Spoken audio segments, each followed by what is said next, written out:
आजचा सर्वोच्च न्यायालयाचा निकाल जो आहे तो सरकारसाठी अत्यंत गांभीर्याने घ्यावा लागेल। बघा, आपण जर बघितलं तर ज्यावेळी निवडणूक आयोगाने टेबल दिला होता, शेड्यूल दिलं होतं, त्याप्रमाणे सप्टेंबरला प्रभाग रचना पूर्ण होणं अपेक्षित होतं। त्यांनी ती मुदत वाढवून घेतली, ती ऑक्टोबर एंडिंगपर्यंत दिली। त्याच्यानंतर ऑब्जेक्शन सजेशन घेतलं तर तुम्हाला नोव्हेंबरमध्ये झेडपी आणि पंचायत समिती इलेक्शन घेणं सहज शक्य आहे। फक्त एकच मुद्दा आहे की जो फेब्रुवारीमध्ये यांना महापालिका निवडणूक घ्यायचं प्लॅनिंग होतं ते यांना आता जानेवारीमध्ये पूर्ण करावं लागेल।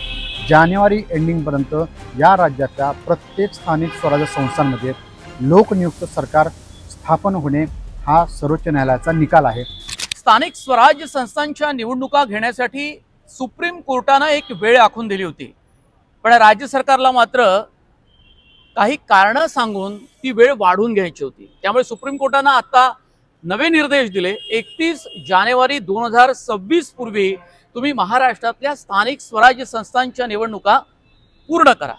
अर्थात त्यासाठीची काय कारणं आहेत, तयारी राज्य सरकारची काय आहे आणि महाराष्ट्रातल्या या निवडणुका का महत्त्वाच्या आहे आणि त्या का लांबल्यात, यावर आपण चर्चा करण्यासाठी माझ्यासोबत ज्येष्ठ पत्रकार विवेक भावसार आहेत। खूप स्वागत आहे नवराष्ट्र डिजिटल मध्ये। आपल्या थेट मुद्द्यालाच हात घालू, म्हणजे का राज्य सरकारकडनं चालढकल झाली किंवा राज्य सरकारची तयारी का नाही आणि सुप्रीम कोर्टाला त्यांना जाब का विचारावा लागला? नाही, मुळात कसं होतं की ओबीसी हा विषय घेऊन राज्य सरकार गेले काही वर्ष सुप्रीम कोर्टामध्ये लढत आहे। ओबीसींना प्रॉपर पद्धतीने निवडणूक लढता यावी हा त्यांचा मुद्दा होता। आता पुन्हा मराठा कुणबी हा विषय झाला आहे। कुणबी समाज जो आहे, मराठा समाज तो कुणबीमध्ये नाही, त्याच्यामुळे पुन्हा जागांचं आरक्षणाचं कदाचित हे बदलू शकतं। आता आरक्षण पडलंय, झेडपी अध्यक्षांचं आरक्षण पडलंय, पंचायत समिती अध्यक्षांचं पडलंय। खरं म्हणजे सरकारचं प्लॅनिंग असं होतं की सरकारला प्रचारासाठी वेळ हवा होता। सरकारला प्रचारासाठी वेळ होता। सरकारचं प्लॅनिंग असं होतं की नोव्हेंबरमध्ये जर जिल्हा परिषद पंचायत समिती निवडणुका झाल्या तर महापालिका निवडणुका या फेब्रुवारीमध्ये घेणं त्यांना सोयीचं होईल। कसं आहे की सगळ्यात जर निवडणुका एकदम घ्यायच्या म्हटलं तर प्रचार हा सगळ्यात महत्त्वाचा मुद्दा ठरतोय आणि गेले 3-3.5 वर्ष राज्यामध्ये सगळीकडे प्रशासकाचा कारभार आहे, लोकनियुक्त सरकार कुठे नाही आहे। अशा वेळी आता निवडणुका घेणं आणि त्या देखील सर्व राज्यभर एकत्रित घेणं हे सरकारसाठी खूप अडचणीचं आहे। आजचा सर्वोच्च न्यायालयाचा निकाल जो आहे तो सरकारसाठी अत्यंत गांभीर्याने घ्यावा लागेल। याचं कारण असं आहे की तुमच्याकडे मुदत कमी आहे। खरं म्हणजे निवडणूक आयोगाची तयारी नाही का, तर निवडणूक आयोगाची सगळी तयारी आहे, प्रभाग रचना झाली आहे, त्याच्यावरती आता सजेशन ऑब्जेक्शन मागवलं जातील। ही सगळी प्रक्रिया ऑक्टोबर एंडिंग किंवा नोव्हेंबरपर्यंत पूर्ण होणे अपेक्षित आहे।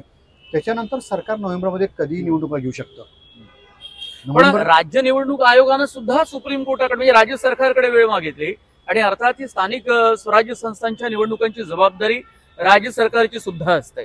त्यामुळे राज्य सरकारला सुद्धा ती वेळ मागून घेतली निवडणूक आयोगानं, असं सुप्रीम कोर्टाला सांगावं लागलं। नाही, मुळामध्ये हा सगळा गेम आहे। मी तुम्हाला परत सांगतो की राज्य सरकारला 2 टप्प्यात निवडणुका घ्यायच्या होत्या।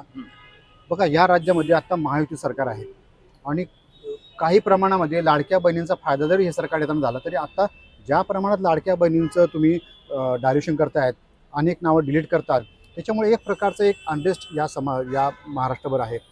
प्लस हा जो नव मराठा समाज आहे, जो गरीब मराठा समाज आहे, तो त्या कुणबीच्या एका आंदोलनासाठी तो त्या प्रमाणपत्रासाठी लढतो आहे। त्या समाजामध्ये एक अनरेस्ट आहे।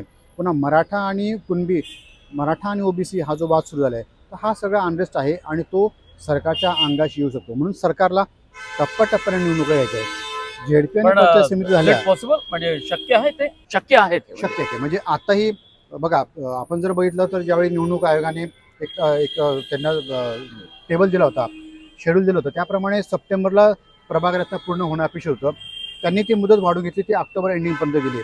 त्याच्यानंतर ऑब्जेक्शन सजेशन घेतलं तर तुम्हाला नोव्हेंबरमध्ये झेडपी आणि पंचायत समिती इलेक्शन घेणं सहज शक्य आहे। राज्य सरकारची आणि निवडणूक आयोगाची पूर्ण तयारी आहे।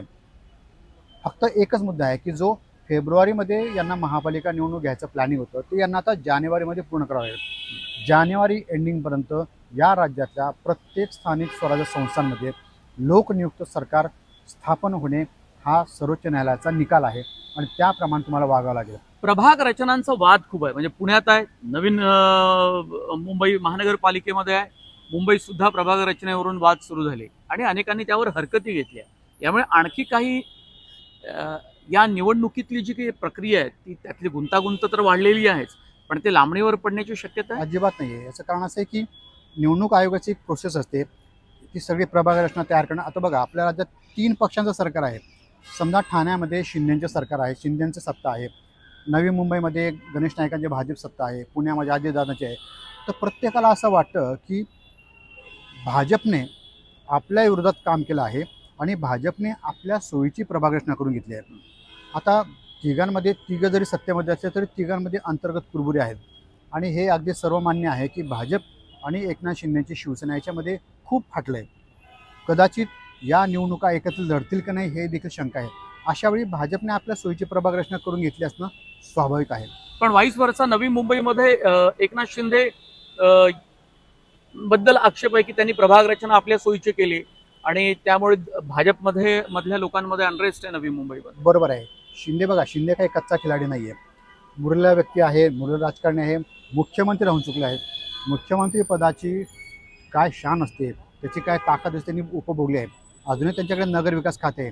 त्याच्यामुळे साहजिकच त्यांनी कदाचित आपल्या सोयीचे प्रभाग रचना करून घेतली असेल.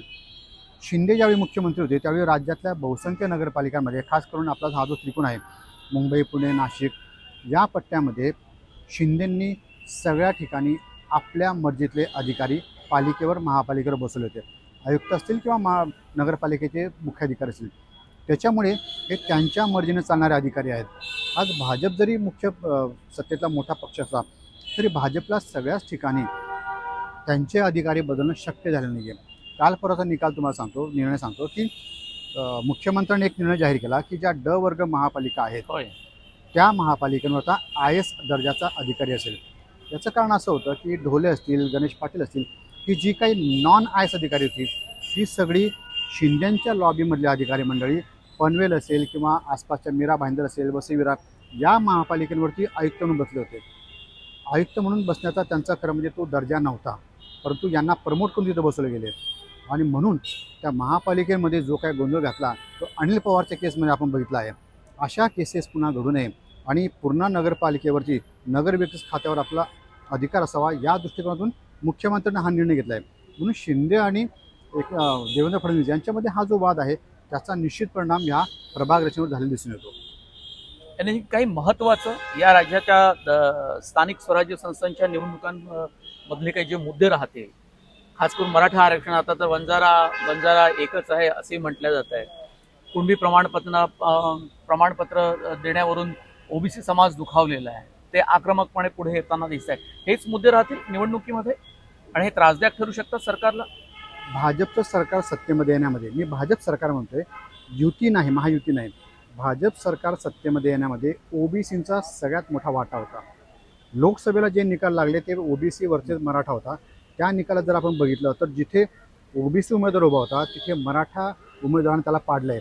मग तो काँग्रेसचा OBC असेल, तो भाजपचा OBC असेल किंवा अन्य असेल, त्या ठिकाणी मराठा उमेदवारांनी OBCला पाडला होता. तो राग होता.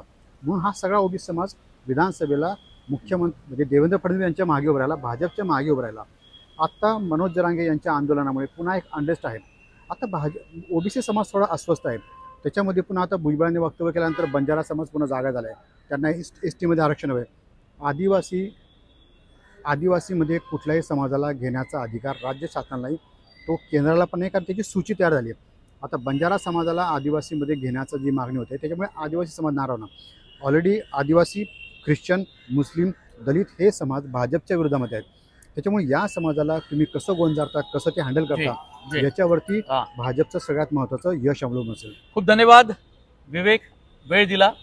नवराष्ट्र चॅनलवर ही जी काही चर्चा आहे राजकीय स्थानिक स्वराज्य संस्थांच्या निवडणुकीच्या निमित्तानं ती तुम्हाला कशी वाटली तुम्ही प्रतिक्रिया नोंदवा कमेंट बॉक्समध्ये. आणि नवराष्ट्र हे तुमचं लोकप्रिय चॅनल जर तुम्ही सबस्क्राईब केलं नसेल तर ते अवश्य करा. आणि याशिवाय बेल आयकॉनवर बटन दाबा म्हणजे तुम्हाला या चॅनलचे व्हिडिओ त्याचे नोटिफिकेशन सातत्यानं मिळत राहील. खूप धन्यवाद. नमस्कार.